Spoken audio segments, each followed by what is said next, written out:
So what really attracted me to parkour was the philosophy behind it. It started off as something cool and unique, something that nobody else does. But as I trained with the pioneers from France, as I trained with other people in Singapore and in Malaysia, I found that the philosophy behind it was a lot more stronger and a lot more consistent. For example, we train to be and to last, which means we train to make sure that our body can continue to function as it originally intends to, all the way to we're 90.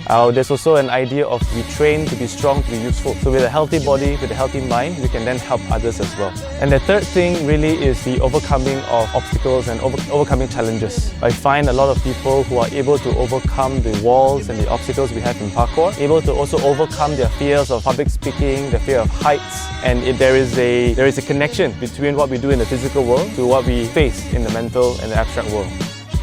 So parkour is a very individual sport, and I always compare it to yoga. In yoga, it's all about you, it's about understanding your joints, about understanding your movement, and similarly in parkour, it's about understanding you and how you interact with the environment. So traditionally, parkour is a non-competitive sport because we believe that if we include the competitive element, we will start comparing ourselves to others. And it starts becoming like, oh, you can do the jump, I must do the jump too. You can do the jump bigger, I can do bigger. And we start forgetting that our body is made different. We need to be aware of what we can and cannot do. If you push your body to its limit and break it, you're not going to last. So a key idea behind parkour is to train so that your body can last through the ages, and you should still be able to move freely even at 90. That you have practiced the idea of to be and to last.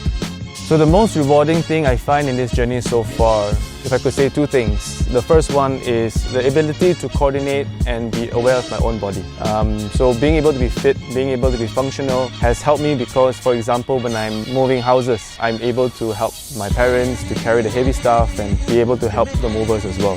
Small little things like this has given me appreciation over my body. But the second part is my coaching journey. I've coached a lot of people in parkour, and a lot of them has told me that because of parkour, they've become more confident. Because of parkour, they've become a lot more lighter on your feet. They're able to resolve certain pains that they may have been facing due to weakness in core, weakness in joints, and parkour has helped them build those things. And even some of them who have stopped parkour still do it on their free time. So it's become a lifestyle, and I think that's probably the most rewarding part for me.